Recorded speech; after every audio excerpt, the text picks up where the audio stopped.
there's so much happening that leads to, affecting our mental health. Today, our young boys and girls, apart from the codeine that is very popular amongst them, there's also those who would go killing lizards, ensure that the lizards are dried, and then of course they keep the bodies of the lizards until they are dried enough, and then grind those lizards into a powdery form and inhale. And I'm told that is also something that highs them or gets them high. I also know about the drainage systems where people would go to the drainage in front of their homes, scoop out the sand, and of course allow it to dry, and they mix with so many other things, and they either wrap and smoke or sniff.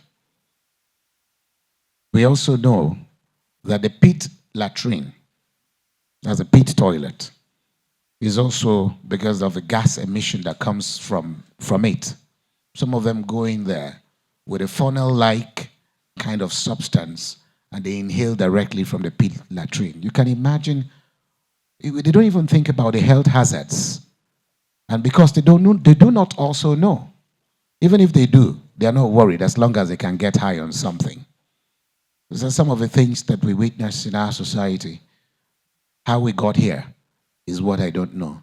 But I know that with the likes of General Mohammed Buba Marwa helping to ensure that we have a sane society, these things will become a thing of the past, because apart from rehabilitation, they're also doing a lot of counseling in NDLEA. I think he deserves, and his lieutenants, they deserve a very big round of applause. Let's give them a round of applause. Thank you so much for coming.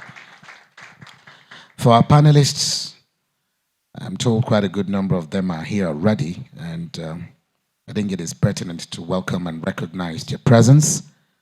I'd like to welcome very quickly, in no particular order, but please just bear with me, Mr. Tunde Sawyer. He is the Director of Human Resources and Administration, Save the Children International. He's here with us. Can you please just wave at us for recognition? Can we give him a round of applause, please? We're also expected to receive in our midst, if he's not already here, Dr. Iseko was a Group Medical Director, Limi Hospital. Is he here already? On his way. Consultant Psychiatrist, member of the African Center for Disease Control Advisory Committee on Mental Health, Professor Taiwo Latif Sheikh is already here with us. A round of applause for him. And we also are expected to receive the Executive Director of NIM Foundation, Dr. Fatima Akilu. She's already here. Please, a warm round of applause.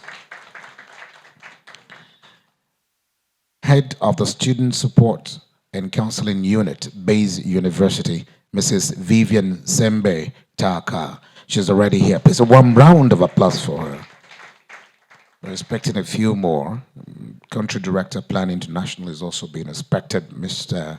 Usi Charles Emamuzo is being expected. And then, of course, the special guest of honor, who happens to be the chairperson, Northern Governors' Wives Forum, and First Lady of Kaduna State. As soon as she gets in here, we're expected to commence this program. For the early turnout, for those that are still coming, we expect to receive them at a good time so we can hit the ground running with the programs or events of this occasion. Once again, thank you so much for the love you have to changing the narrative. I have it on good authority from the organizers of this event that the event should start. And so please, if I'm not asking for too much, may we please rise for the national anthem to kickstart this occasion. And if we have the national anthem from the public address system, we'll be very glad to have it.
Thank you. Please be seated.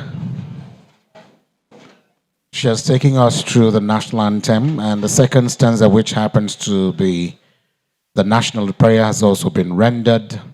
The distinguished chairman of this event and chairman, National Drug Law Enforcement Agency, Your Excellency General Mohammed Buba Marwa, CFR. The chairperson, Intersect Consortium, the organizers of this event, Aja Amina Lawan Ali MNI, Your Excellency, Engineer Dr. Rabiu Musa Kwankwaso, PhD, Fellow Nigerian Society of Engineers, a man with very vast experience, former civil servant for as long as 17 years, former Deputy Speaker of the Federal House of Representatives in the Third Republic, a former member of the Constitutional Conference, former Governor of Kano State, former Minister of Defense. There's so much to put to your titles and your achievements. A presidential candidate of the NNPP and members of your entourage. The Chief Executive Officer and convener of this event, consultant psychiatrist, CEO Intersect Consult, Dr. Vincent Udenze. The representative of a Director General NTA, represented here by the Executive Director Administration and Training, Mr. Steve Egbo. Our panelists are very distinguished rapporteurs, distinguished participants, very invited guests, members of the fourth estate of the realm, ladies and gentlemen. Let me, on behalf of the conveners of this conference, welcome all of you to this event. The Center for Disease Control explains that our mental health affects most aspects of our lives, including our emotional, psychological, and social well-being. You or someone close might have even been diagnosed with a mental health issue. But the reasons why quite a good number of us do not know is because we actually do not take mental health very seriously. So we don't go for medical checks. But we are told by Center for Disease Control that more than 50% of the world population is affected. That's a humongous number if you ask my candid opinion. But today, in the course of this conference, with the theme, My Mental Health, My Priority, going to speak to some of the issues bordering on mental health. And it is in the light of that without much ado, I'd like to invite, because we've spent much time waiting for this event to kickstart, but just before I dovetail into inviting the chairperson of the Intersect Consortium to come to the podium for her remarks, let me recognize the presence, with your kind permission, Mr. Chairman, I'd like to recognize the presence of Dr. Salamatu Hussein Suleiman, Chairperson, National Human Rights Commission. Please let's welcome her with a resounding applause. The chairperson of Intersect Consortium is a retired civil servant and a technocrat of very high repute from Borno State. She has served at all three tiers of government, local, state, and federal levels. At the national level, Madam Amuna rose to become a permanent secretary and served in that capacity in various ministries of the federal government. She retired as a federal permanent secretary in December 2009 and ventured into the private sector and has served as an independent non-executive director on the board of Unilever PLC, Owando PLC, Sky Bank, now Polaris Bank, Africa Prudential Bank, and many more. She's an alumnus of the National Institute of Policy and Strategic Studies, Cairo, and Harvard Business School, Boston. Madam Amuna was awarded the National Honor of the Order of the Niger, OON, by the former president of Nigeria in 2004. Intersect Consortium is made up of 9 organizations. Dr. Vincent Tudenze and herself formed the very first company within the consortium called Synapse Services. Very distinguished ladies and gentlemen, please join me in welcoming the chairperson of these organizations, Amuna Lawan Ali MNI, to please come forward for her remarks of welcome. That applause can come even louder and better than that for this woman of substance.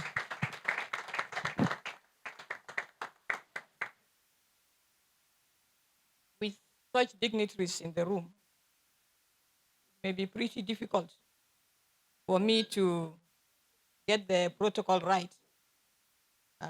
So I wish to request that you pardon me for any oversight that I may commit. The chairman of the occasion, who is the executive chairman of the NDLA, General Buba Marwa, retired but not tired. The chairman, the special guest of honor and chairperson of the Northern Governors Wives Forum, Hajia Hadiza El-Rufai, and the First Lady of Kaduna State, whom you were expecting to be here any minute from now.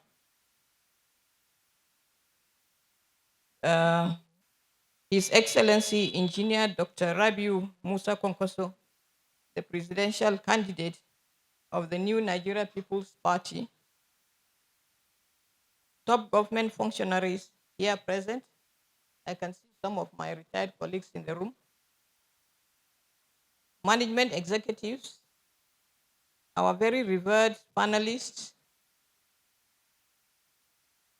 the Executive Secretary of the Human Rights Commission, my sister, Mrs. Salamatu, delegates, gentlemen of the press, most distinguished guests, you are most welcome.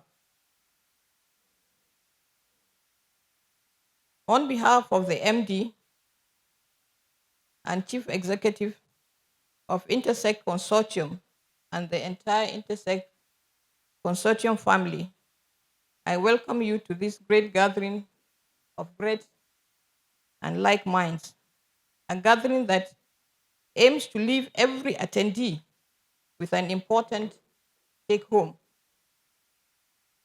The conversation conference, tagged TCC 1, aims to bring together top decision makers, experts, and indeed all stakeholders towards creating and improving the future of mental well-being in Nigeria. Optimal health is a combination of physical, emotional, and mental wellness. But breaking it down, mental health includes emotional, physiological, and social well-being. The state of one's mental health invariably impacts on the way one thinks, one feels, behaves, and interacts with other people around him or her.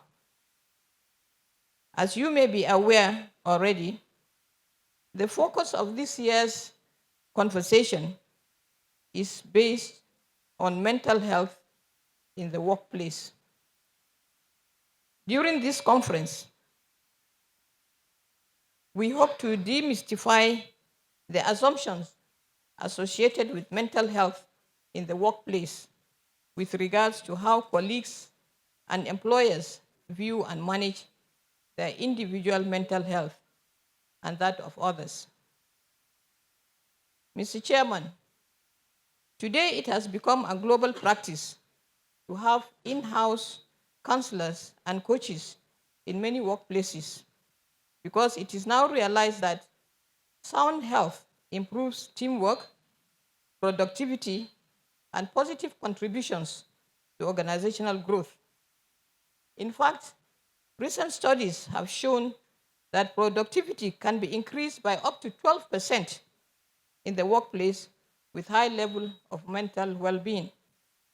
So, ladies and gentlemen, it is in our best interest that this conversation continues and the Mental Health Act is passed soonest, so that mental health care becomes accessible, affordable, and adequate, thus reducing the treatment gap in mental health in the subsector. In conclusion, distinguished audience, I urge you to get involved in the series of activities outlined for you today, and more importantly, make meaningful contributions, which we believe will go a long way in shaping the outcome of this conference. We trust that you find this conversation worthwhile. Once again, you are most welcome to TCC 1, and we wish to see you next year at TCC 2, God will. I thank you very much for your attention, and you are most welcome. Together to welcome Dr. Zamdu. Thank you so much for coming. Thank you. The stage is set with that welcome remarks, which also opens our minds to understanding the subjects that we're here gathered to discuss. Permit me at this juncture, therefore, to then invite Najatu Garuba, Assistant Manager of Primary Services, to please come out to the podium and talk to us as an icebreaker. Najatu Garuba. Let's welcome her with a resounding applause, please.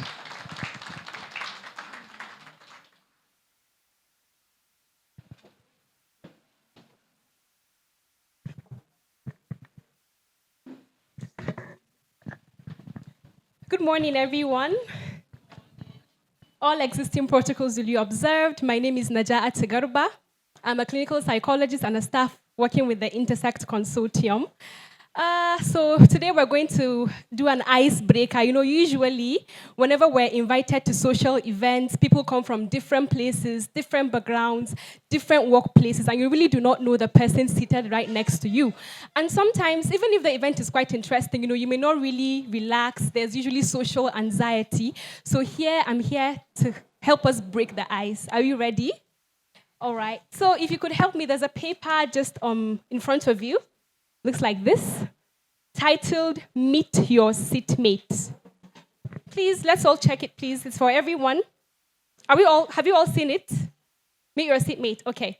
So we want to break the ice, we want to break the social anxiety. So this activity, we want to familiarize with one another, we want to make friends. This event for us is also for us to connect and to network, right? So we have a couple of questions that you're going to meet. You're going to talk to the person right next to you, not your friends, though, not the people that you came with, someone that you do not know. If you want to just stretch, you can just take a walk just for body, and you have to ask a couple of questions projected on the screen. You have to meet someone, ask their name, their occupation, what they do for fun, if they've watched Wakanda, their favorite Nigerian food, do they have a pet? And in 3 words, really, how do people see them? So I'm just going to give you 5 minutes, and guess what? I can call on 3 random people. It could be you, or him, or her. So please, we all have to participate. And there's also a gift, so please, I would name the prize at the end of the, we all like gifts. So please, you have 5 minutes to meet someone, and you have to actually, we have to actually have all the answers. Some people have already finished, though. Should I mention the gift before it begins so that it will motivate us to all engage in it? You have to talk to the person right next to you to get these answers. If you don't have a pen, please, you can just talk to the usher. She can help you with a pen.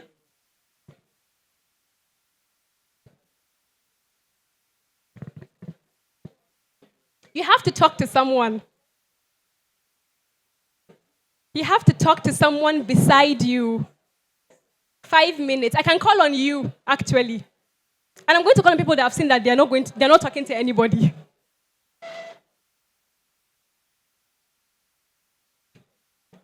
3 more minutes. If you don't have a pen, please just talk to the usher. They would give you one.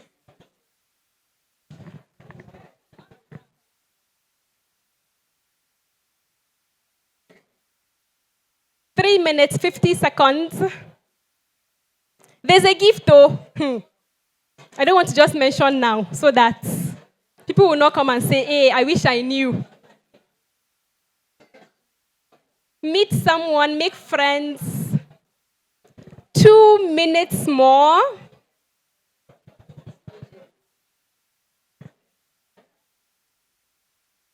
You have to meet someone you don't know. 2 minutes, 10 seconds. Me, I already know who I'm going to call.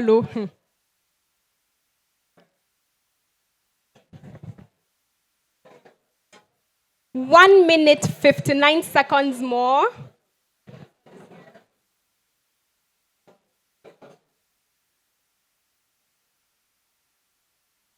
You have to make a fine friend. You have to make a beautiful friend today. 1 minute, 40 seconds more.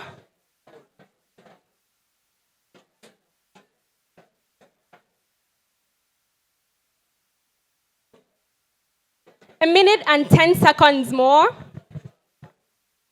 Hello, are we together? Yes. Okay.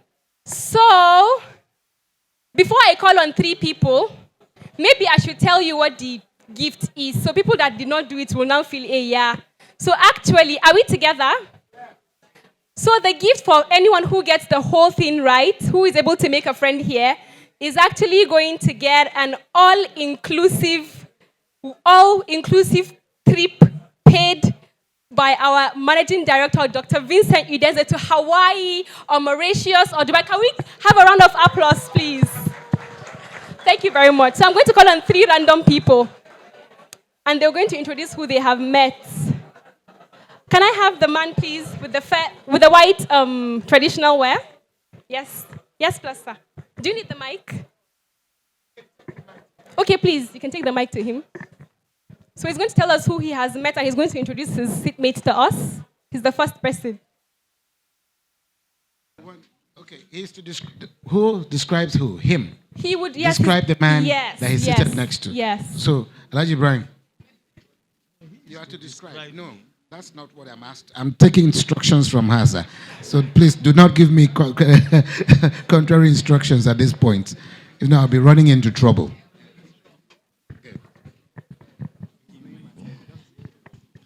So who are you describing, sir? You're describing him?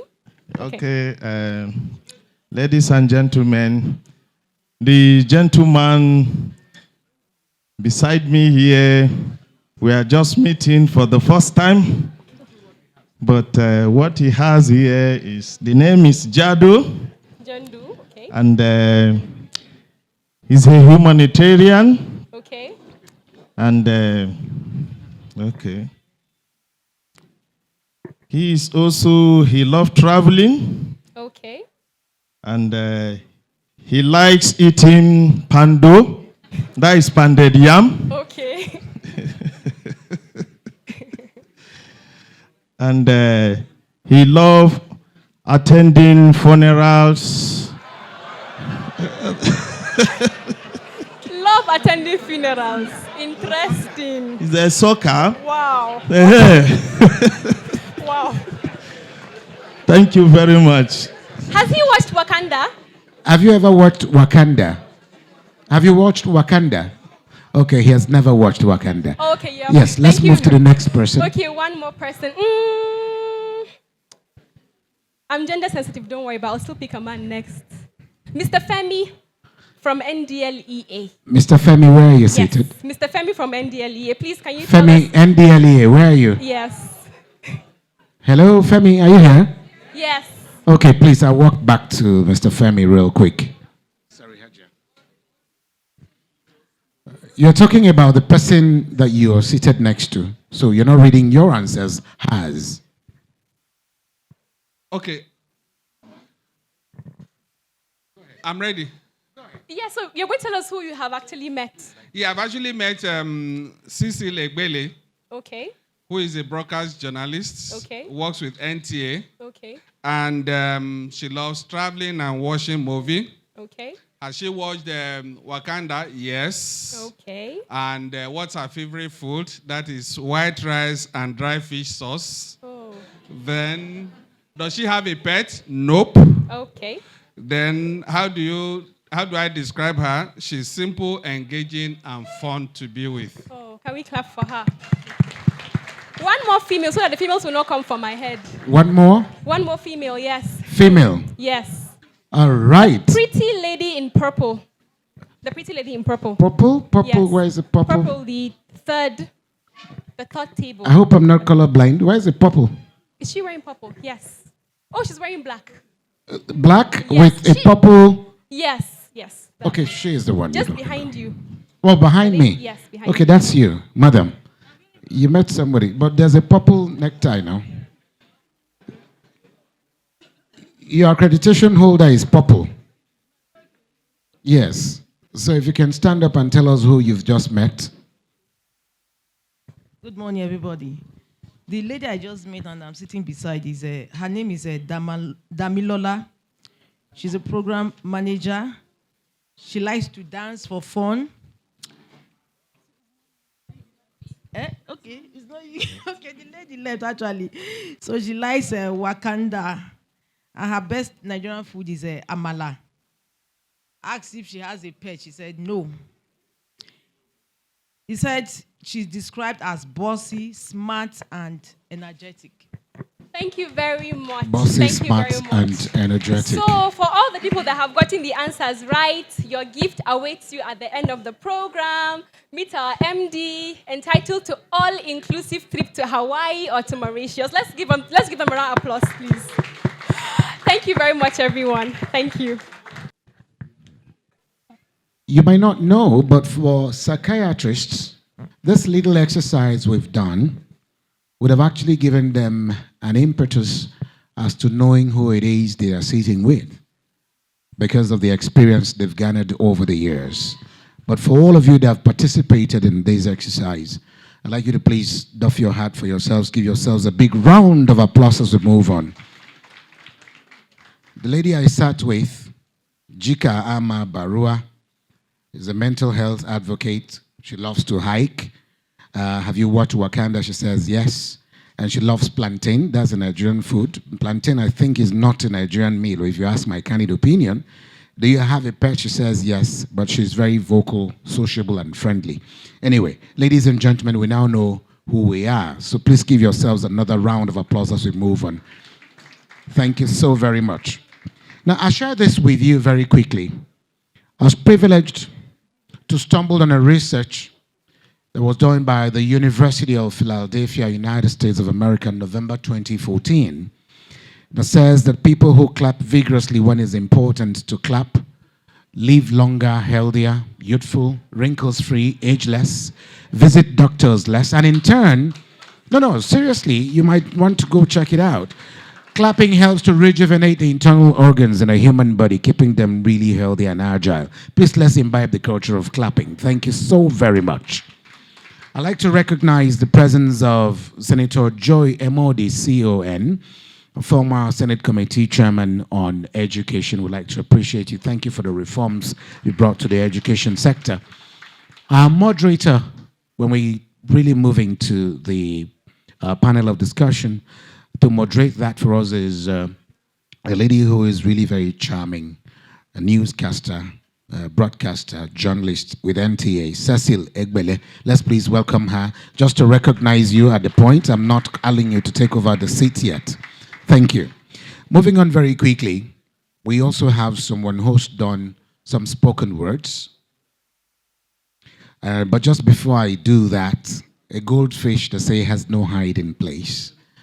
Despite the daunting challenges of driving through the Kaduna Expressway to Abuja, she was able to make it at a record time. She left only this morning because that's how passionate she is about health and well-being of Nigerians. Ladies and gentlemen, please join me in welcoming the chairperson, Northern Governors Wives Forum, and First Lady Kaduna State. Please join me in welcoming Hajia Hadiza El-Rufai. Can we please welcome her with a resounding applause, please?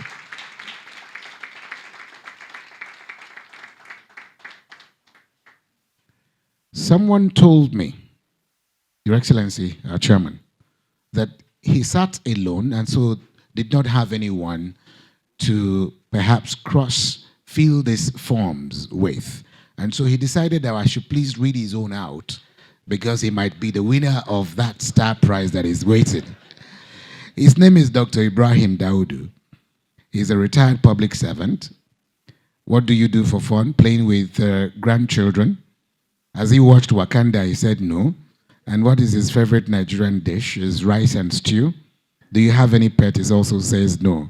But in 3 words, how do people describe you? He left that blank. So I'm not able to I'm not able to access that. Please, let's put our hands together for him, by the way. Thank you so much. Your Excellency, nice to see you here again, ma. The last time I saw you was an event of this type at the Yaradua Center. And thank you for what you're doing for humanity. God bless you. Moving on quickly, we have someone who's gifted and he's got the gift of the gap, but also has things that comes flowing through her mind each time we have occasions like this. A person with the spoken words, Ruth Mahogany. Ladies and gentlemen, please make welcome Ruth Mahogany to the podium. Thank you very much. Good morning, everyone. My name is Ruth Mahogany. I'm a performing artist, creative writer, and creative director. I'm also a mental health advocate. I believe that over time, conscious storytelling can actually change narratives. So a lot of my pieces are born out of my thought processes. I know that even as I'm standing here, it took a lot of courage to be a performing artist. There are anxiety, there are things we go through. And so this piece, the first piece I'll perform is called Not Afraid. I hope it resonates with someone. I am reminded that there are thorns on this road and it might pierce me. I am reminded that there are tons of load and it might stress me. I am reminded that I best be conscious of the obstacles that face me. And so into a cozy embrace, my comfort zones try to lure me. My fears join in to warn me that out there it's cold and there might be no duvets to warm me. It gets dark as coal out there. There are dangers lurking around there, and so how dare I expect my little confidence to surmount fear? I am many things, but I am not afraid. Whatever the wave brings against the tide, I'll wade. I let my fears dehydrate, I will not serve them a drink. I tell them, do you see my faith? I will not let that sink. And I know they get it. I know they let it sink in. I tell them, tell the thorns I got a thick skin. Tell the darkness I come around beaming because I am not afraid. Don't get it wrong. I feel fear, but I am not afraid. I feel the palpitations of my thumping heart. But I am certain I must trudge this path. I might reach the mountain peak with hurting ties, but I know it is worth the prize. Did you not hear me? The sight of craggy mountains do not deter me. The howling of the wolves do not scare me. I walk through the jungle and the lions cannot tear me. Wait, I cannot fall prey to a lion, for I am of the same kind. To my identity, I refuse to stay blind. And though these roads are crooked, no straight lines, I'm certain I can tackle them because Yahweh and I have the same mind. What you fear never goes away. It stands in your way. I'm Sakimbo, hoping you never figure it has no power over you. What you fear never goes away. Until you look it in the eye, suppressing it, don't stop. Until your confidence surprises it and lets its jaw drop. Until you teach it how to use the doorknob and leave, and then its arms drop. Eyes no longer doubting because it knows it's done a poor job. Its time's up. Don't be afraid. Don't be afraid of failing because it keeps you from flying. Don't be afraid of falling. Don't be afraid of falling because it keeps you from flying. Don't be afraid of failing because it keeps you from trying. Of heights, it keeps you from rising. Of nights, it keeps you from shining. Don't be afraid of opinions or rejection. Don't kill yourself trying to make the best impression. I'm trying to make something clear. We can choke our fears, tell it is stuffy here because there's no fear here. But power, sound mind, there's love in here. So the next time you're struck with fear, look it in the eye and say, I am many things, but I am not afraid. Thank you. Okay.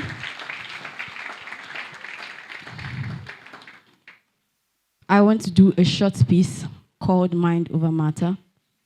I wrote this during a mental health campaign to say a lot of times because mental health, you cannot see it. I can tell you I'm injured, but you can't see it. A lot of times we trivialize it. So the bouts of anxiety, the constant depression, those troubling thoughts that they are too scared to mention, the grief and panic taking a seat by their side, their emotional state switching lanes all the time. We might wonder why. They don't snatch the steering wheel and drive, but it's far beyond their reach and their hands are truly tied. If we took a look into their eyes, we just might see the tales they try so hard to hide. Stories of the traumas ravaging them inside. And it's sad that their call for help might just be declined. But if I have a cut, is it fine to get stitches? Should I be ashamed of the fact that I am bleeding? If I ache from an injury, will you label me a weakling? Would you say unnecessary attention is all that I am seeking? Well, maybe because it is not seen, we barely make mental health a topic. But like when one hurts their legs, we can't expect them to run quick. When our mental is injured, we need care for recovery.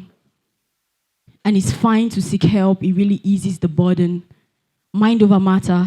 Let these words remind you that as physical health matters, so does the mind too.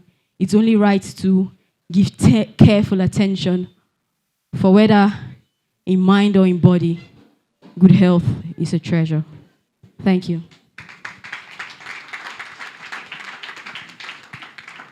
Rounding off, another goldfish who does not have a hiding place walked in.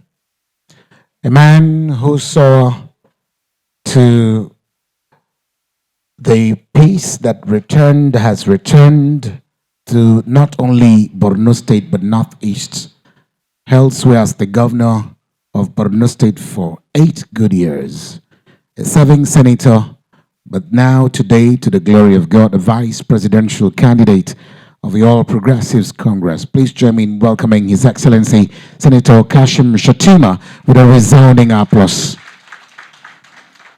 Thank you so much for coming, sir. At times like these, I'm compelled to make my audience listen to the lyrics of the words, of a song made popular by Candace Chatton as well as Elvis Presley, In the Ghetto.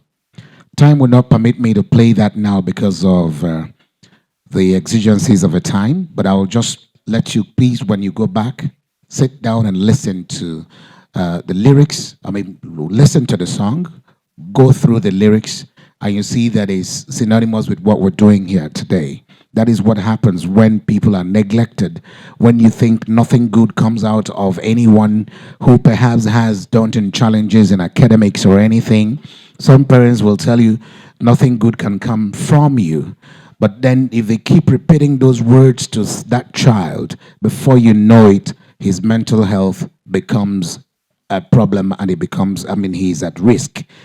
I'd like to, at this point in time, invite for his goodwill message the vice presidential candidate of the All Progressives Congress, my boss, His Excellency Senator Kashim Shettima. Please, let's welcome him with a very resounding applause as he takes a shot at giving us his goodwill message at this point. Your Excellency, sir.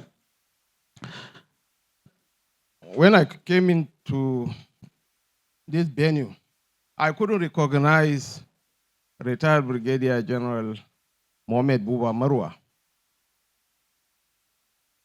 who is about 70 years old. He was born on 9 September 1953. And I was tempted to wear a suit. but born out of my experience when I wore my Mongo Park suit. And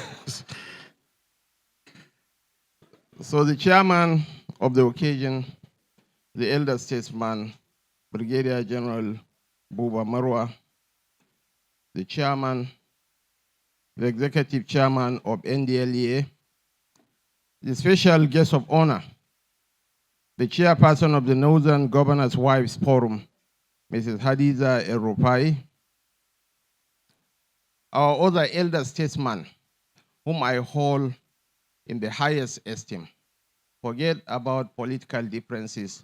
What binds us together supersedes whatever that divides us. His Excellency, distinguished Senator Rabiu Musa Konkoso, is my friend and my elder brother whom I hold in the highest esteem. Throughout this our political odyssey, you will never hear me uttering one negative remark about him.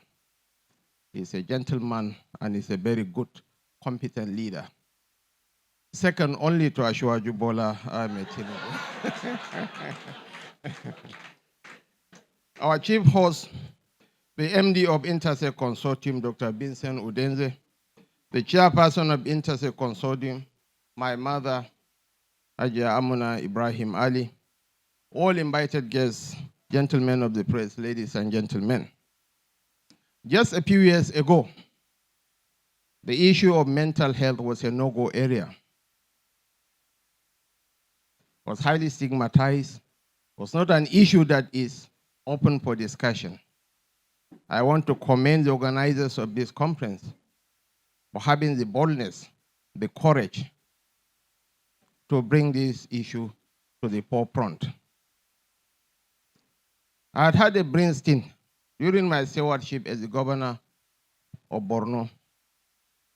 We not only harvested death, destruction, and bloodshed, we were confronted by a drug epidemic, further compounded by the trauma of hundreds of thousands of Nigerians who were displaced, imprisoned, blood-drawn into submission, dehumanized, women, men, and children who were made to feel less of a human.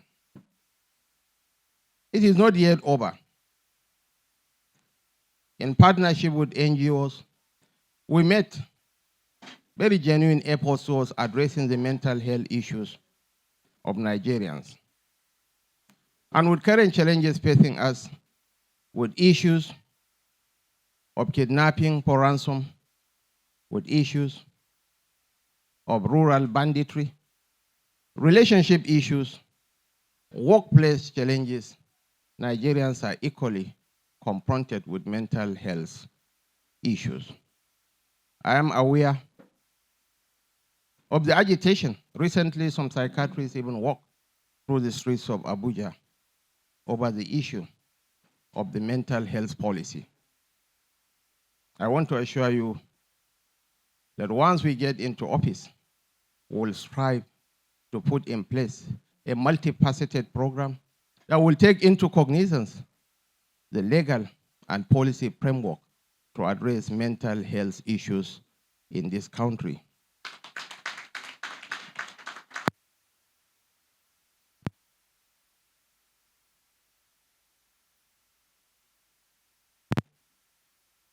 Okay, it has started working. So I want to once again commend the organizers of this conference for this beautiful initiative. We have to keep this conversation going. And I crave your indulgence to take my leave because I'm rushing to go to the airport to go and attend a function in Kaduna. A function that the elder statesman politely but fiercely declined to attend. I want to thank him for giving me the opportunity to address the gathering ahead of him because he knows that I hold him in the highest esteem. And I believe that there is reciprocal gesture from his own end too. I wish you all the best of deliberations and the best of luck for the nation. And I hope that you will vote wisely come February 2023. Thank you so much, and may God bless us all.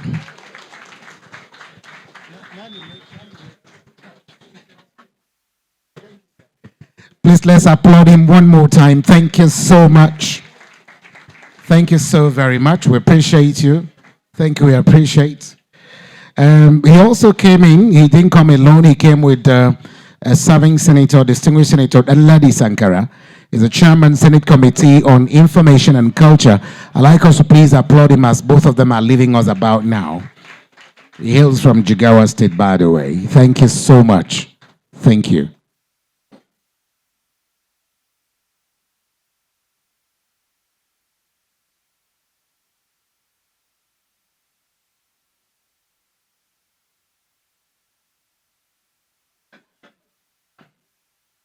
Just as I invite to the podium for his presentation, Dr. Vincent Udenze, Chief Executive Officer, Intersect Consortium. Can we please give him a round of applause as he takes us through a look at mental health in the workplace?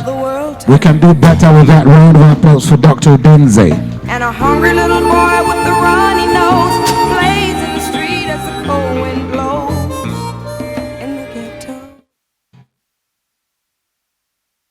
Chairman of the occasion, General Buba Marua, retired, Executive Chairman of the NDLEA, our special guest of honor, Her Excellency, the wife of the Governor of Kaduna State, and Chairperson of the Northern Governors' Wives Forum, Mrs.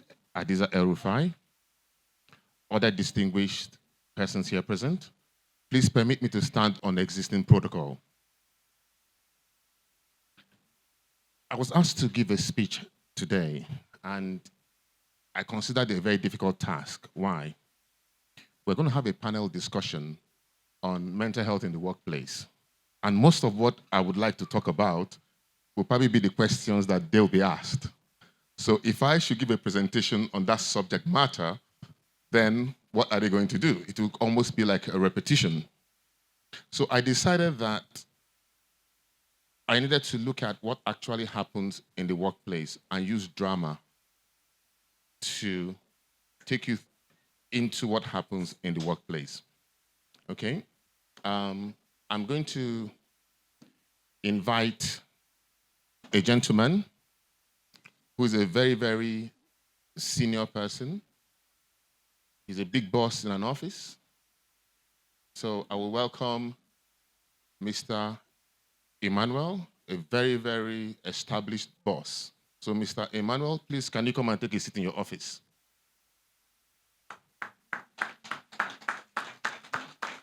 Driver, I say park well. See, your tires are not straight. Is this the way you park? Before they will say, I'll make you cry now. I'm not emotionally intelligent. I'm carrying loads. The man is there looking at me, making me feel I'm a bad boss. Can you imagine carrying loads? Carrying loads. Where do I even keep this one?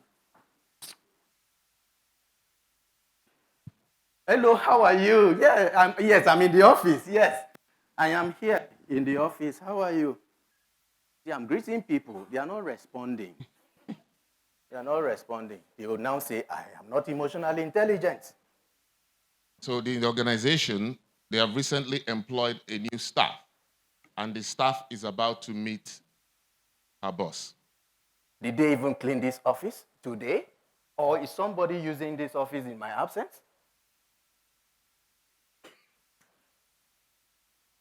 I have to be sure they clean this place. See sand everywhere. Look at sand. Look at sand everywhere. Oh, is it coming from my shoe? No, it's not coming from my shoe. Okay, let me even confirm that they did not clean this place. See those evidence. Okay.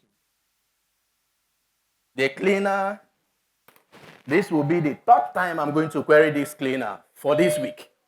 Third time.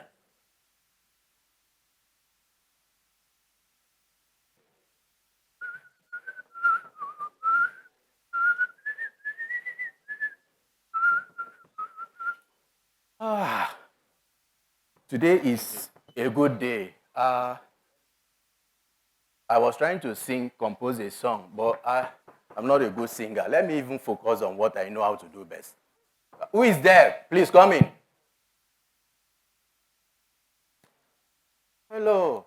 Good morning, sir. Morning. How are you? Very fine, thank you, sir. I'm the new employee, and the HR asked I should come see you. He removes his ring. The HR sent you to me? Yes.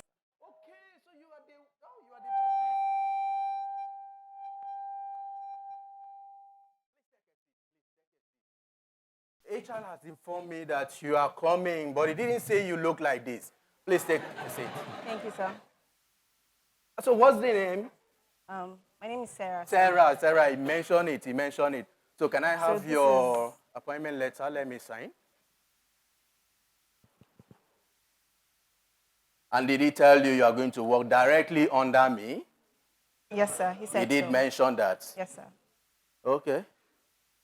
And did he also tell you that working under me entails that whatever I ask you to do, you will do? He said so, sir. Did he also tell you that working under me entails that if I want you to come, you will come? He said so, sir. He said so. Yes, sir. Excellent. Okay, so let me show you to your office. The next door, that will be your office. Thank you, sir. You're welcome. Thank you very much.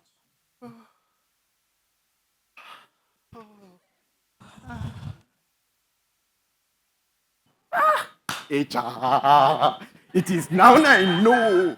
HR loves me. I didn't know that this HR has me in his mind. And he loves me. HR. I owe you, HR. I owe you.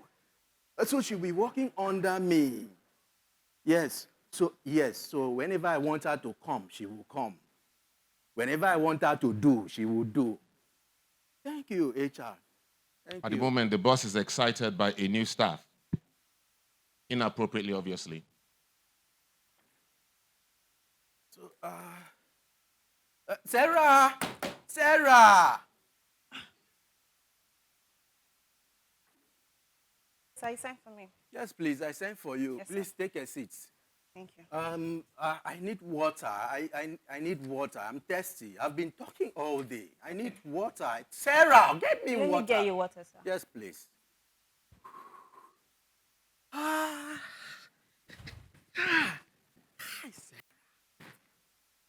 Okay, the water is here. Yes. Thank you, my dear. You're welcome. Your hands seem soft.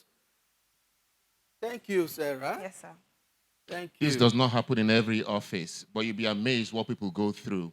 But because they cannot speak out, it's all quiet.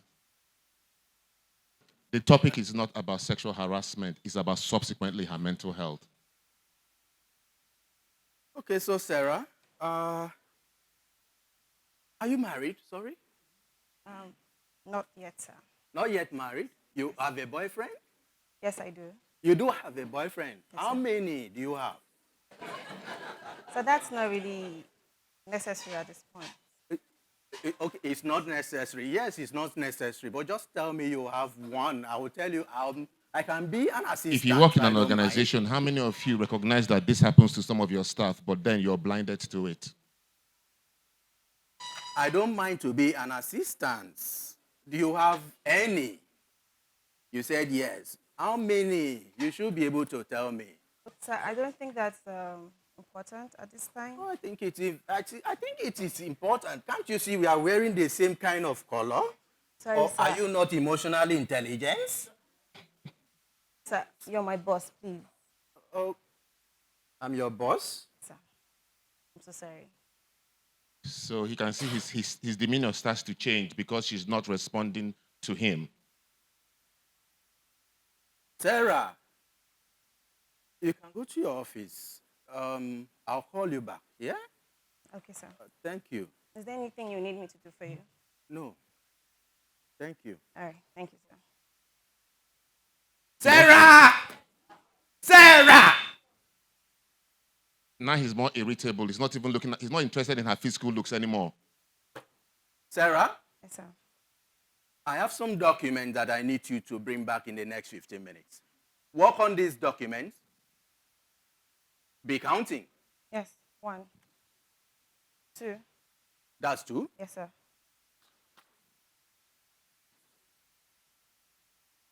Okay, this. Okay. That's 3. 3. Yes, sir. And this. That's 4. Work on those documents. Bring them back to me in the next 15 minutes. Yes, sir. All right. Sarah. Yes. Excuse me. How many did I give you? 4. In the next 15 minutes. Yes, sir. So he's now a very demanding boss.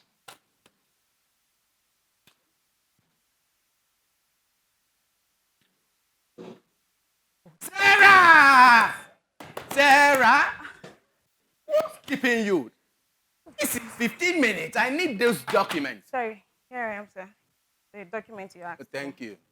You worked on them? Yes, sir. All of them. As you instructed. Thank you. Please sit down. No, please. Don't sit. What's this? What's this? That is exactly She's what you said. she's gradually becoming What is incompetent. this? What is this? Did you go to school at all? I'm Did sorry, you? sir. I'll But do this it. is not impressive. I'm not happy. I'm not happy. How can I be? Look at. Sorry, Take this. Wait. Get out of my office. Sarah! Come back here. Come back here. Come back. Drop them. Yeah. Go to your office, please. So now Sarah wants to talk how she's feeling now. Just look at. Just look at. Careless mistake. Oh, just simple thing you cannot So want do. to listen to Sarah. You think your want body to listen can? to Sarah? You think your body Boss. can do everything? Yeah? Just because I like your body? You were not even emotionally intelligent.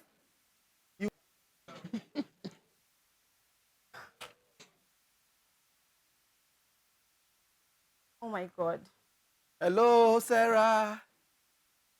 Hello? She's not picking yet. I was even talking to myself.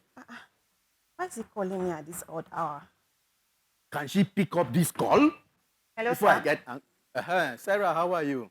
I'm fine, thank you, sir. How is the going? Everything is fine. How is Thank your you. boyfriend? He's fine as well. He's Thank you, sir. fine? Okay, so I have a mail in your box, and I want you to address that mail and report back immediately. I said immediately. Did you hear immediately? But sir, this is an odd hour to work exactly. Like, Oh, I'm not supposed to be working at this time, and I have other engagements. Sarah, let me finish before you interject. There is a driver coming to you with a file. Striking a balance between work and life. An 10 expert p.m. Your rider. boss is calling you and expecting you to deliver. An expert rider is also coming to your house with another set of files. Sarah, attend to them and bring them back tomorrow morning. Okay, sir. Thank you. All right, thank you. Do you have any complaint? No, not at all. I don't think you have any complaint, Sarah. Thank you. Thank you, sir. Thank you. Why? Like, it shouldn't be like this. It's just only been 6 weeks I started working in this organization. And I'm facing lots of harassment, lots of bullying.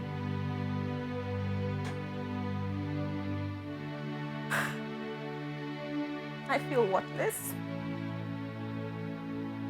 I don't concentrate on things I used to do.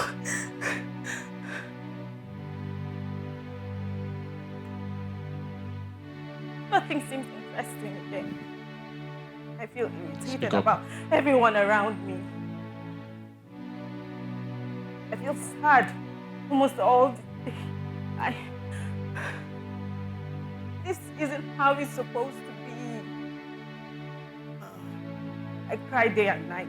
Yes. My family's relationship is... Engineer. Yes, I need that structure. I'm depressed. I really need it. Yes. I'm anxious. So I can pay you. You want it in dollars? Sarah, why don't you go speak to HR department? Speak to the HR boss. I've spoken to the HR, and he said Yes. there's nothing he can do about it. Yes, we work on That there's it. no evidence to show I That's was why I being am. harassed. There is no evidence. Yes. No evidence? There is something Why? that happened in my office. I have to diss you. One young lady, very pretty. Because you can't prove anything. Very pretty came to my office. Exactly what he said. So some of our staff will go to HR department. Yes, Because there's no clear evidence of that level of harassment. She does not want to HR department will dismiss it. Yes, I'm going to. And then you have a staff who's describing helplessness, hopelessness, and worthlessness. How many organizations have staff going through this? How many of us are culprits because we fail to speak out or support or give a voice to those that are quite vulnerable in a system where we all work? How many of us in our workplaces have put in place policies to give a voice to people like Sarah? How many Sarahs work in your organization? The whole idea is that at the end of today, you must go back and give a voice to Sarahs so that all the Sarahs in your organization will know that there's support for them. It's not about the harassment, but it's about that as a result of the harassment, she became mentally compromised. She could no longer do her work. And then your organization will judge her based on her incompetencies, her inability to then work or produce.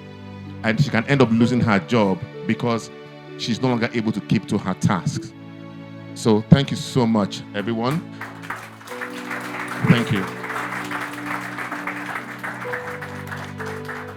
Mental health in the workplace. We typically have what we call employee wellness program, where we approach organizations to talk about ways of engaging an organization to have programs that can support staff. Now, let us take you through what actually happens when we get to these organizations. So I want to introduce you to someone who is going to play multiple roles. First of all, let's call on stage the head of a very, very big international non-governmental organization in Nigeria, in the name of Dr. Super Deaba. Where's Dr. Deaba? She's a very powerful person.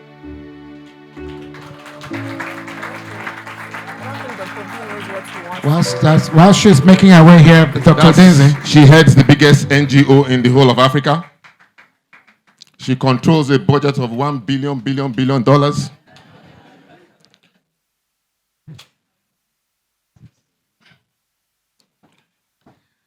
So can we let go She'll of be seated at the other end. No, the other one, Dr. Shangu. Yes. And Sarah and her boss, can they leave? They can leave, yes. Okay, please take a bow just as you leave. Thank you very much.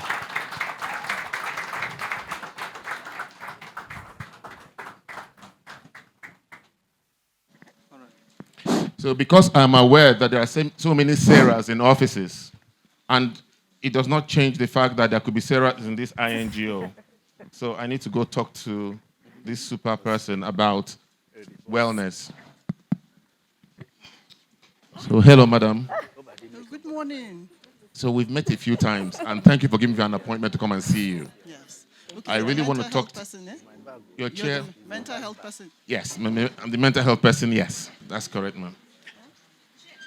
So, It's what? Oh, it's broken. Okay, I think I'll be fine. Okay, I will go to the back. Thank you. So, madam, I just want to say we are very grateful for all the work that your INGO has been doing in Nigeria. Okay, you've helped a lot of people, and I can see all the psychosocial interventions you're doing. Yes. Okay, I just want to talk to you about your staff. Okay, we've come to talk to you about an employee wellness program. that provides a lot of support, psychological support for your staff. And, it's done all over the whole world. I don't know if you have that program already. No, we actually have quite a lot of money that was voted for psychosocial support. We've done a lot of work, in many parts of the country where we've provided psychosocial support for, vulnerable people and all that. So it's a big thing. That's the buzz in the NGO world. So we're doing a lot of work in that regard. Yes, ma'am. I understand what you're doing in the community, but for your staff, you've got over 1,000 staff working for you, ma'am. I'm just wondering about support for your staff.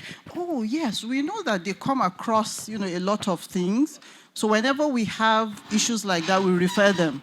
Just 2 months ago, one of our staff, suffered severe anxiety, couldn't cope and all that, and we referred him to a psychiatric hospital somewhere in Sokoto. So we're very mindful of that. Okay, ma. What I mean is, you're talking about someone who has now fallen ill. But while they are working for you, they go through all sorts. They see victims, they get traumatized themselves, and they will need support. I'm just wondering, do you have any funding to provide this support for your staff? The way it works, if we're giving funds, we have to justify how we use the funds. So maybe what I will tell you is, do a proposal, and then let's see how we can discuss it at our next quarterly meeting. Thank you very much. So, ladies and gentlemen, how many INGOs do you know that have a lot of budget doing things in the community, but nothing much for their staff? So at this point in time, I want to introduce you to the head of medicals in one of the military organizations in Nigeria. Ma. Sir. Oh, sir. Sorry. Yes, sir. I'm sorry. Women are sir in military. Sorry, sir. Yes, sorry, ma. Sorry, sir. Okay. So, sir, I'm just wondering, you've got over 100,000 staff, and you see people out there get shot, they're at risk all the time, and I just want to talk to you about wellness for your staff. A program where we can provide 24 hours counseling for them that will really help them. That sounds amazing. How will that work? No, it's a very small package. We sort of like a call center with psychologists there for you, and any of them can call these people whenever they need them. 24 hours a day? 24/7, yes, ma'am. That sounds fantastic. Can you bring me something and I see you in 1 week? Okay, thank you, ma. So I go away. A week later, knock, knock, enter. Good afternoon, ma. Good afternoon, sir. Good afternoon. How I was are you? here last week, and I saw the other head of medical. Oh, okay. I just took over 2 days ago. I was just appointed 2 days ago. Oh, okay, sorry. We had a conversation about wellness. Is this something, I don't know if you've seen the file. No, I'm not aware. Who was it submitted to? Okay, it was with him I discussed this, but can we still talk about employee wellness for your staff? Oh, okay. Let me call for the folder. I will call for the file. I will look at it, and then I see you maybe in a month. Okay, a month goes, and I come. Oh, sorry. No, okay, sorry. Sorry, sir, but last 2 times I saw 2 different people. You know the way it is here. Changes happen all the time. Yes. Yeah, so I took over last month. So, employee wellness, have you heard of it, ma? Employee wellness? What does that mean? Okay. It's something that will help your staff, a bit of counseling and all that. With all that is going on now, how does it work? I don't understand. Okay. Because we actually look Because out of for our staff. What am I trying to say here? That is an organization with well over 100,000 people. At every point in time you go there, you meet a different person, you start all over again. The first person was interested, second was, and now I've met the third person who's even asking me what is it all about. That is what we meet out there every day. We might talk about it, but we have to really take it very seriously. We have so many scenarios, but because of time, I need to cut it down. So thank you so much, Dr. Shaibu. Thank you, sir. One of our staff. So just to round up, I just want to say, please, please, please, look for a Sarah in your office, and more importantly, if you start to engage support for your organization, make it in such a way that even if you leave, there can be continuity for the benefit of your staff. Thank you very much. Thank you. Thank you very much. Thank you. I've got too many microphones in my hands now. I think we can convert this to money. Mr. Chairman is speaking now. So, ladies and gentlemen, please can you join me in welcoming the chairman of this occasion, Chairman NDLA, General Mohammed Buba Marwa, CFR. A round of applause for him, please. His Excellency, former Governor of Kano State, Engineer Dr. Rabi Musa Kwankwaso, also the presidential candidate for NNPP. Your Excellency, the special guest of honor, Mrs. Hadiza El-Rufai, Chairperson Northern Governors Wives Forum and First Lady of Kaduna State, Executive Secretary of Human Rights Commission, Ambassador Suleiman, Hajia Amuna Lawan Ali, MNI, Chairperson Intersect Consortium, and the CEO, Dr. Vincent Udenze. Panelists, please, I have to take apology. I need to leave now to receive a U.S. delegation of the U.S. Coast Guard. I can't afford to be late for that. But Her Excellency Ambassador Suleiman has agreed to be chairman. In my absence, she will also read my speech. Thank you very much indeed, Dr. Udenze, for this topic. This is a critical factor that is facing us in this country, and the conversation must start. I wish you a very successful conference. Thank you. Of his occasion at the moment, standing in for General Buba Mara, Ambassador Suleiman, thank you so much for accepting to chair. Executive Chairperson of the Human Rights Commission. Thank you very much.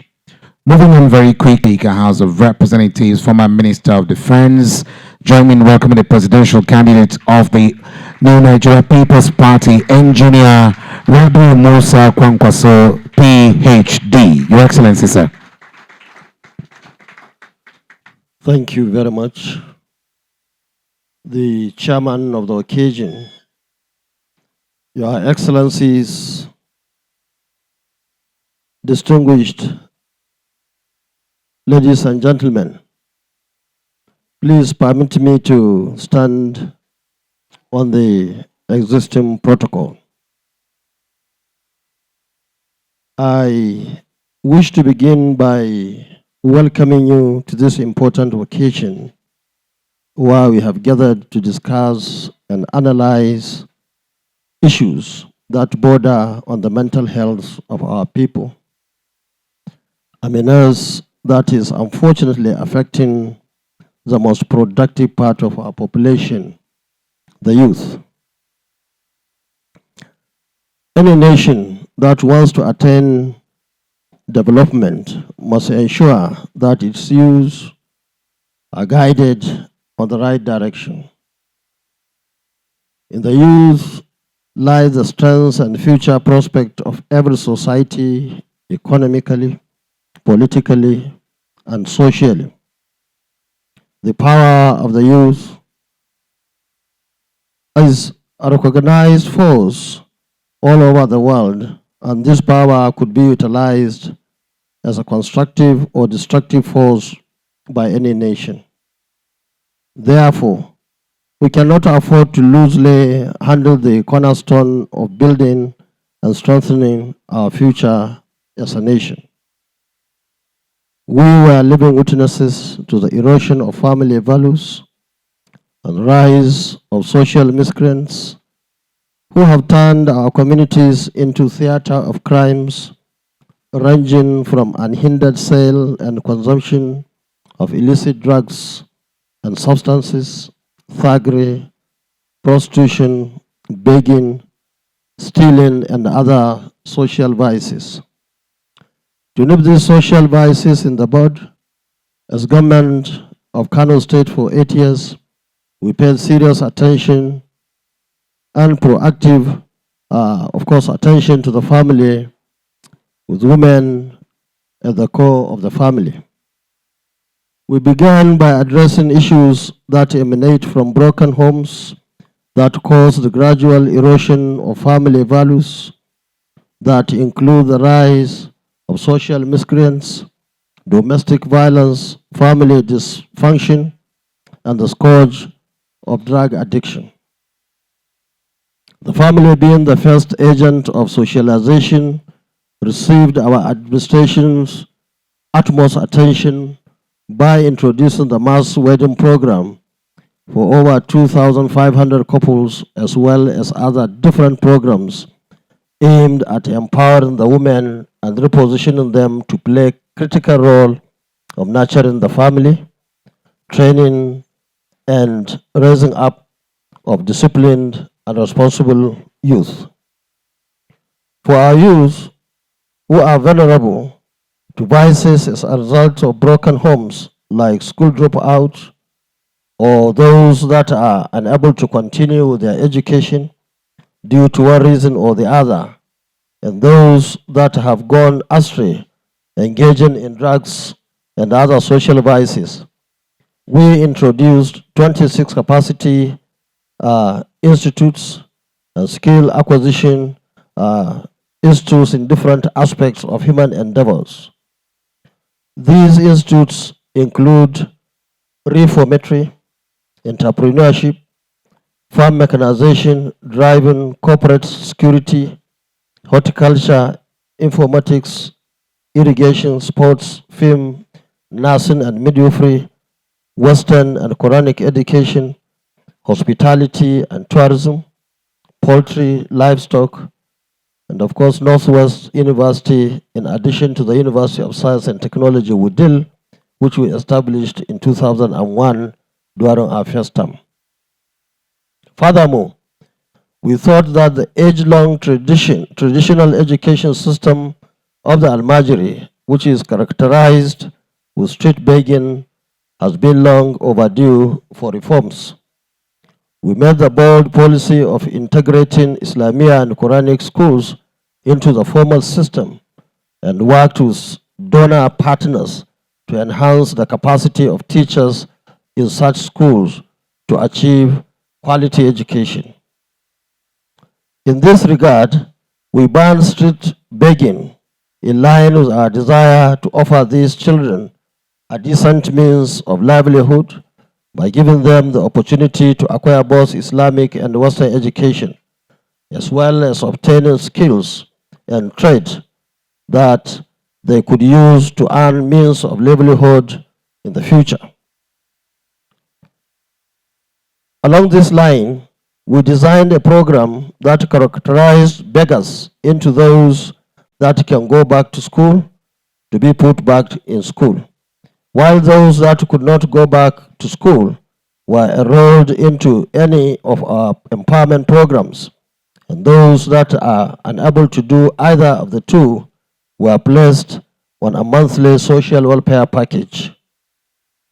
On the other hand, about 360,000 of our people benefited from our various training and empowerment programs conducted either by the Community Orientation Committee or one of the newly established 26 training institutes, with a view to mitigate the disturbing menace of unemployment, youth restiveness, improving unemployment and self-reliance. These beneficiaries received training in trades ranging from chalk production, football making, modern beekeeping, Lafia Jari enterprises, and so on and so forth.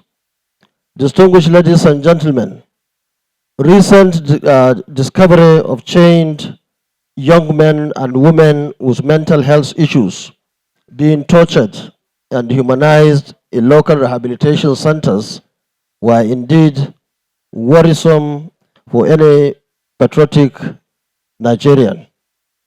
However, this is a pointer to the failure of our family values and the collapse of community system, as well as the negligence by the government in the discharge of its social service responsibility.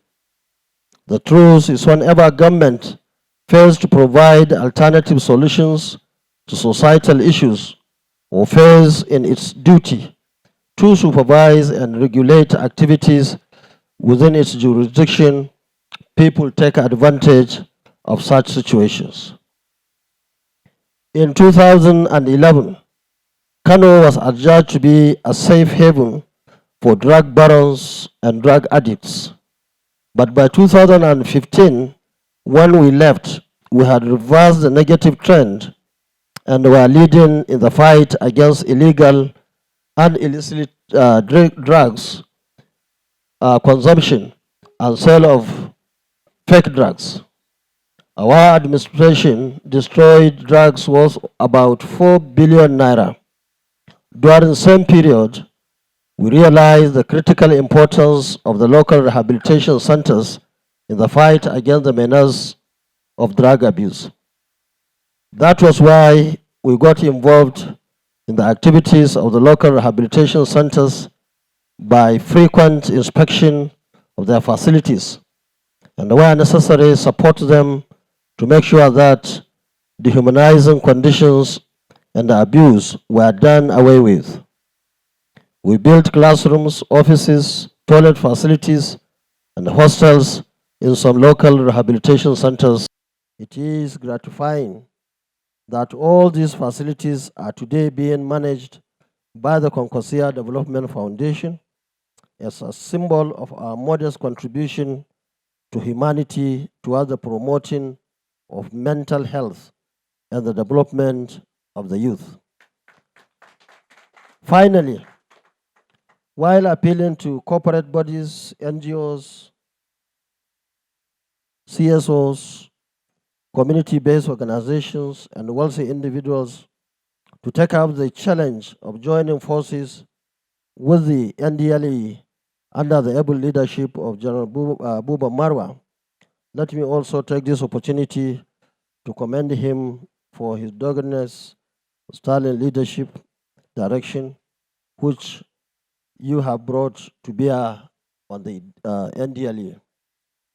Distinguished ladies and gentlemen, the Concorsia have demonstrated its political will as a government, as well as our commitment as a private citizens or as private citizens in the fight against drug barons and the consumption of illicit drugs, as well as exhibited our capacity to think outside the box by introducing proactive measures to address the social vices of drug abuse.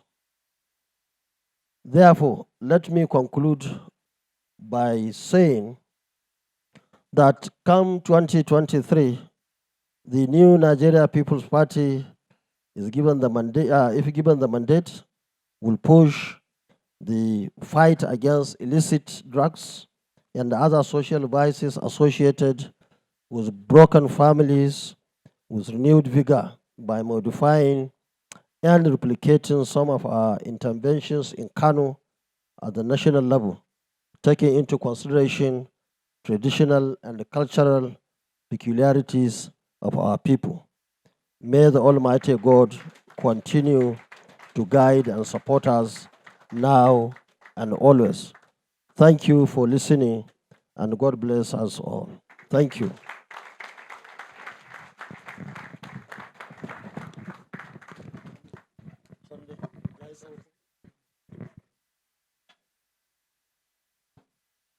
I'd like us to please put our hands together for him one more time. Thank you so very much. Thank you very much. I'm sure if given the time, you would have actually continued because it's more like an epistle, if you ask my candid opinion. Going by what he did in Kano State and what he's been able to replicate even as a private citizen in Kano State and other parts of the country. I remember very vividly the story that brought tears to quite a good number of us. I was privileged to board that same flight as well as himself when one of the street boys he picked in Kano brought him to secondary school, graduated, and the next thing he was amongst the lucky ones that were sent abroad to study as a pilot. And today the boy is a seasoned pilot. In fact, has gotten his captainship. And the man saw him on the aircraft and said, "Sir, you didn't know that I'm this same boy you trained, you sent abroad to go and learn piloting. And today I'm a pilot. Please come and sit in the cockpit with me." That picture actually moved so many of us to tears. But okay, if you intend to make it a clap for him, can we make it a lot louder than that, please? Thank you so very much. Your Excellency, Senator Engineer Dr. Rabiu Musa Kwankwaso, thanks for all that you've done and the many more that you will do if given the mandate as President of Nigeria. Moving on very quickly, I'd like to just mention that the person sitting in for the substantive chairman of this occasion is Dr. Salamatu Husseini Suleiman, former Minister of Women Affairs and Social Development, Nigeria Permanent Representative to the ECOWAS Commission, and Chairperson's Governing Council Human Rights Commission. Can we please make that applause for her a lot louder then? Thank you very much. And it is at this point in time that we then invite for her goodwill message and her remarks at today's occasion, Her Excellency Mrs. Hadiza El-Rufai, the Chairperson, Northern Governors Wives Forum, and First Lady, Kaduna State. Please can we welcome her to the podium with a bigger applause. Thank you for the passion. Thank you for all you're doing for humanity. Distinguished ladies and gentlemen, good afternoon. Thank you for giving me the opportunity. I'm going to speak on behalf of the Northern Governors' Wives. First of all, before I go any further, I'd like to apologize for coming late. That's not what I do usually, but for some reason this date, well, I think I know the reason. It's old age. It skipped my mind, so I'm sorry for that. We at the Northern Governors' Wives Forum, we have a forum of the Northern Governors' Wives. And one of the things we took to be what we'll advocate for and do things for is drug abuse. As we all know, drug abuse is also related to mental health issues. Mental health problems have many causes. But what we decided to do, because we realized that in particular in the North, we have a very big problem of our young people abusing drugs, codeine, what do you call it, tramadol, all kinds of things. So we decided that that's one of our focus. And towards that end, each governor's wife has done what she can in our various states. We have, some have built rehabilitation centers, some provide psychological help to abusers of drugs. But I'd like to say that even though we have tried our best to do what we can, we all know that this problem is huge. It's a very big problem because even countries that are more well equipped than Nigeria are still battling with that problem. Not to talk of Nigeria, where we have so many challenges, including not even knowing how many we are, the statistics, where everybody is. So you can understand how it is a big problem to tackle this. But mental health is also important. It's also very important, not because of drug abuse. Like the short drama has shown, there are so many causes of mental health, like harassment, and of course we know there's also genetic predisposition to that. So what this consortium is doing is really, really very important. We need to create awareness amongst our people, and also to try and make sure that we reduce the stigma. Because the stigma of mental health illnesses is one of the reasons why people don't come out to get help. You know, would rather just use other excuses and say maybe it's village people doing you or whatever. Whereas if we could only face the real problem head on, there are if not even cures, but there are ways of managing such problems. So because of that, I'd like to thank on behalf of the Northern Governors' Wives what you people here are doing to see that this problem is reduced as much as possible. Thank you very much.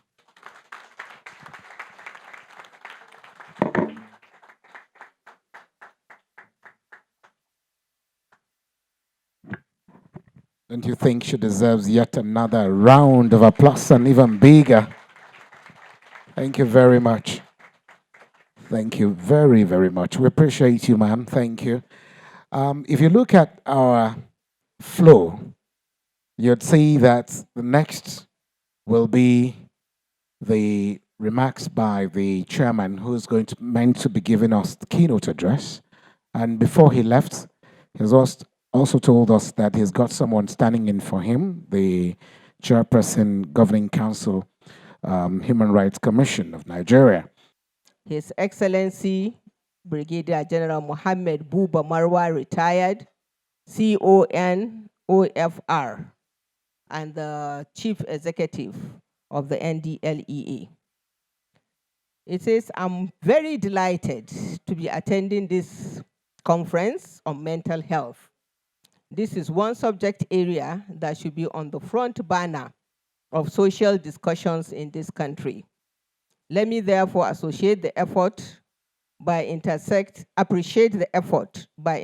Consortium to bring together a cross-section of society to this forum. By so doing, you have made the subject of mental health the concern of all, instead of a matter of mental health service providers alone. As we all know, the discourse on mental health in our society is still shrouded in secrecy, steeped in stigmatization and self-denial. Yet the risk factors, the danger to the individual, family, and community, and the cost to national development are no less intense than in the developed countries. The risk factor is higher in third world countries, especially in Africa and Nigeria. It is about time all stakeholders and the general populace create awareness on the subject matter and accord it the required urgency and priority. Indeed, as our society cannot afford to be nonchalant towards mental health issues. Already it has entered into the stream of everyday conversation. Before the advent of COVID-19, an estimated 970 million people around the world lived with mental disorders. That translated to 1 in 8 people of the 7.5 billion global population at the time.